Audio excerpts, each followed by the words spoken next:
গত বছর 5ই আগস্ট তথাকথিত এক গণ অভ্যুত্থানের মধ্যে দিয়ে শেখ হাসিনার সরকারের পতন হয়েছিল। এরপর কেটে গিয়েছে এক বছর। মোহাম্মদ ইউনূস এখন বাংলাদেশের অন্তর্বর্তীকালীন সরকারের প্রধান উপদেষ্টা। তার আগে বছর 16 ধরে বাংলাদেশকে শাসন করেছিলেন শেখ হাসিনায়। পরপর 3বার ভোটে জিতে তিনি প্রধানমন্ত্রী হয়েছিলেন। যদিও বর্তমান শাসক গোষ্ঠী এবং বিএনপির দাবি হাসিনা ভোটে কারচুপি করে বা গায়ের জোরে ভোট করিয়ে ক্ষমতা ধরে রেখেছিলেন। দর্শক, হঠাৎ করেই আমরা একটা সিদ্ধান্ত দেখলাম, সরকারের একটা সিদ্ধান্ত আমরা জানতে পারলাম এবং সেই সিদ্ধান্তটা বেশ চমক সৃষ্টি করেছে। যখন নির্বাচন নিয়ে নানা রকমের ডামাডোল আমরা শুনছি, ঠিক সেই মুহূর্তে সরকার প্রধান উপদেষ্টা প্রফেসর ইউনূস তিনি আমেরিকা সফরে যাচ্ছেন।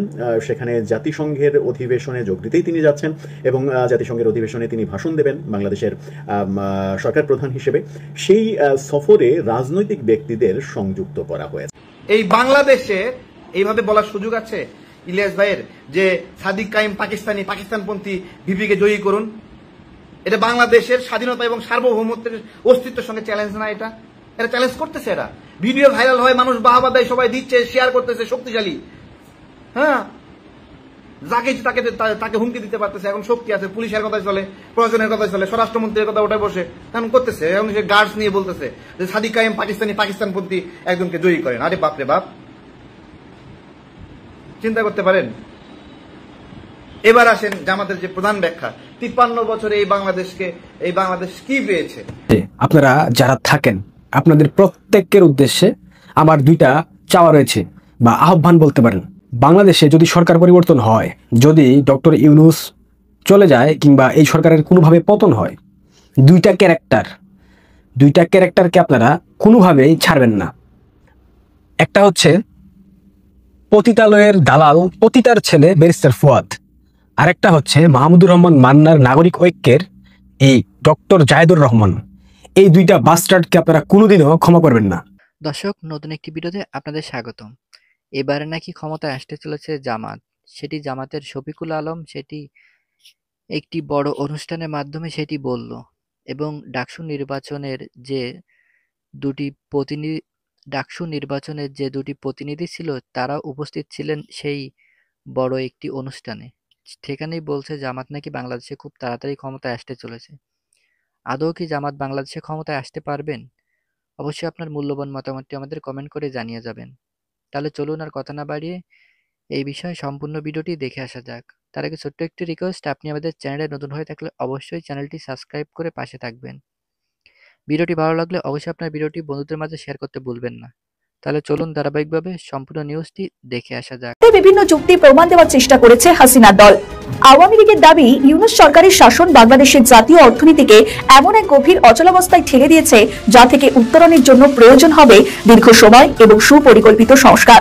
তাদের আরো দাবি, ইউনূস সরকারের আমলে বৈদেশিক মুদ্রার রিজার্ভ যেমন রেকর্ড পরিমাণে কমেছে, তেমনি বিদেশি ব্যাংকগুলিতে অর্থ পাচারের অভিযোগ আরো স্পষ্টভাবে সামনে এসেছে। দেশের প্রায় 60% মানুষের অর্থনীতি ধ্বংস হয়েছে। দ্রব্যমূল্যের লাগামহীন বৃদ্ধি, বেকারত্ব, বিনিয়োগ হ্রাস, সব মিলিয়ে মধ্যবিত্ত এবং নিম্নবিত্ত পরিবারগুলো চরম অনিশ্চয়তার মুখে পড়েছে। 2025 সালে প্রায় $15 বিলিয়ন বিদেশে বিনিয়োগের সম্ভাবনা ছিল, কিন্তু অস্থিতিশীল পরিবেশে অবৈধ শাসন এবং জঙ্গিবাদের উত্থানের কারণে বিদেশি বিনিয়োগকারীরা পিছু হটেছে। এর ফলে মুখ থুবড়ে পড়েছে বাংলাদেশের শিল্প খাত। আওয়ামী লীগের দাবি, বাংলাদেশে এই মুহূর্তে হাজার হাজার শ্রমিক বেকার, বন্ধ কয়েক হাজার কলকারখানা, আর এর ফলে আভ্যন্তরীণ শিল্প খাতেও বড় ধরনের ধস নেমেছে। অনুমান করা হচ্ছে এর জেরে ক্ষতির পরিমাণ দাঁড়িয়েছে প্রায় $200 বিলিয়ন। রাজনৈতিক বিশ্লেষকরা বলছেন, ইউনূস সরকারের আমলে বাংলাদেশের জঙ্গি সংগঠনগুলো নতুন করে মাথাচাড়া দিয়ে উঠেছে। এই এক বছরে জেল ভেঙে পালানো 700-রও বেশি জঙ্গিকে ধরা যায়নি বা ধরার চেষ্টা করেনি সরকার। এমনকি কয়েকজন শীর্ষ জঙ্গি নেতাকে দায়মুক্তি দিয়েছে অন্তর্বর্তীকালীন সরকার। এর ফলে আন্তর্জাতিক অঙ্গনে বাংলাদেশের ভাবমূর্তি মারাত্মকভাবে ক্ষতিগ্রস্ত হয়েছে। বাংলাদেশের রাজনীতি দ্রুত বদলাচ্ছে, ক্রমে জটিল থেকে জটিলতর হচ্ছে। গোলকধাঁধার প্যাচে আটকে যাচ্ছে রাজনীতি।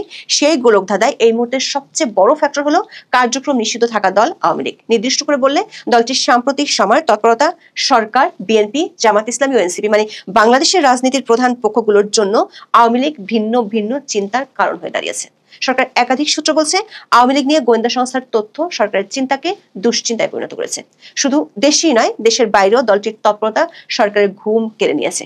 দুশ্চিন্তা এতটাই বেড়েছে যে অধ্যাপক ইউনূস কোনো ঝুঁকি নিতে চান না, যাতে বিদেশের মাটিতে উপদেষ্টা মাহফুজ আলমের মতো পরিস্থিতির শিকার হতে হয়। বিদেশের মাটিতে আওয়ামী লীগের কর্মসূচি ঠেকাতে তাই অধ্যাপক ইউনূস তার নিউ ইয়র্কের বহরে যোগ করেছেন 3 মিত্র দলের 4 জনকে।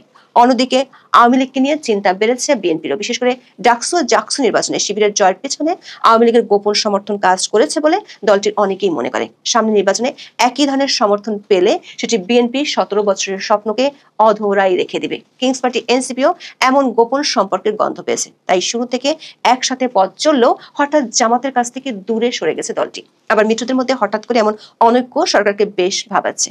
এর সাথে দল নিষিদ্ধের বিষয়টি নিয়ে সরকার উপর আন্তর্জাতিক চাপও বাড়ছে। মোট কথা, কার্যক্রম নিষিদ্ধ থাকলেও বাংলাদেশের রাজনীতিতে বড় রকমের প্রাসঙ্গিক হয়ে উঠেছে, গুণ বেড়েছে। কার্যক্রম নিষিদ্ধ থাকা সত্ত্বেও দেশ ও দেশের বাইরে দলটি যেভাবে মিছিল করছে, সরকার তাতে এক ধরনের অসহায় হয়ে পড়েছে। 14 সেপ্টেম্বর রাতে ঢাকায় দেশের আইন শৃঙ্খলা পরিস্থিতি নিয়ে উপদেষ্টা পরিষদের কোর কমিটির একটি বৈঠক হয়। স্বরাষ্ট্র উপদেষ্টা জাহাঙ্গীর আলম চৌধুরীর সভাপতিত্বে আয়োজিত ওই সভায় একাধিক উপদেষ্টা নিরাপত্তা বাহিনীর কর্তাদের কাছে জানতে চান আওয়ামী লীগের কার্যক্রম নিষিদ্ধ তাদের ছাত্র সংগঠন ছাত্রলীগ, তাহলে ঢাকা সহ বিভিন্ন শহরে তারা কি করে মিছিল করতে পারছে? পুলিশ কেন জানতে পারছে না এসব মিছিলের খবর? জবাবে গোয়েন্দা সংস্থার প্রতিনিধিগুলো যা বলছে তা শুনে সরকার উপর মহলের চোখ ছানা বড়া হয়ে গেছে। তারা বলছে সমর্থন বাড়ছে আওয়ামী লীগের। শেখ হাসিনার দলকে দেখে লোকজন এখন আর অতটা বিরক্তি প্রকাশ করছে না যতটা গত বছরের 5ই আগস্টের পর করতো। এমনকি আওয়ামী লীগের কর্মসূচিতে বাধাও দিচ্ছে না। সূত্রগুলো বলছে প্রায় 1 মাস হতে চললো আওয়ামী লীগ মাঠে ময়দানে সক্রিয়। প্রতিদিনই রাজধানী সহ দেশের একাধিক জায়গায় মিছিল করছে দলটির নেতাকর্মীরা। 16ই আগস্ট ঘটেছে আর এক অভিনব কাণ্ড। ঢাকার শ্যামলীতে আওয়ামী লীগের মিছিল থেকে আটক কয়েকজনকে ককটেল ফাটিয়ে ছিনিয়ে নেওয়ার তথ্য দিয়েছে পুলিশ। ঘটনাস্থলে থাকা একজন পুলিশ সদস্য BDNews24.com-কে বলেছে, বেলা 11টার দিকে শ্যামলীর শিশু মেলার মোড় থেকে আওয়ামী লীগের নেতাকর্মীরা মিছিল বের করে আগারগাঁওয়ের দিকে যাওয়া শুরু করলে পুলিশ সেখান থেকে 5-6 জনকে ধরে ফেলে। এরপর পেছন থেকে আওয়ামী লীগের আরেকটি দল 25 থেকে 30টি মোটরসাইকেলে করে এসে কয়েকটি ককটেল ফাটিয়ে পুলিশের কাছ থেকে আটকদের টেনে হিঁচড়ে ছাড়িয়ে নিয়ে যায়। পুলিশের ভাষায় ছিনিয়ে নেওয়া দলটি ছিল আওয়ামী লীগের ব্যাকআপ টিম। ঢাকায় পুলিশের একজন ঊর্ধ্বতন কর্মকর্তা বলেছেন, এ ধরনের কৌশল প্রমাণ করে দলটি বেশ সংগঠিত হয়ে গেছে। তারা কৌশলে নিজেদের শক্তি প্রদর্শন করছে। দেশের চেয়ে দেশের বাইরে বেশি শক্তি প্রদর্শন করছে আওয়ামী লীগ, যা বাংলাদেশের দাতা গোষ্ঠীর কাছে সরকার সম্পর্কে নেতিবাচক বার্তা পৌঁছে দিচ্ছে। উপদেষ্টা আসিফ নজরুলের পর মাহফুজ আলম বিদেশের মাটিতে আওয়ামী লীগ নেতাকর্মীদের হাতে নাজেহাল হয়েছেন। 17 সেপ্টেম্বর সাংবাদিকদের কাছে পররাষ্ট্র উপদেষ্টা বিষয়টি স্বীকার করেছেন। বলেছেন, এটা ঠেকানোর উপায় আমাদেরও নেই, তাদেরও নেই। এখানে আমাদের বুঝতে হবে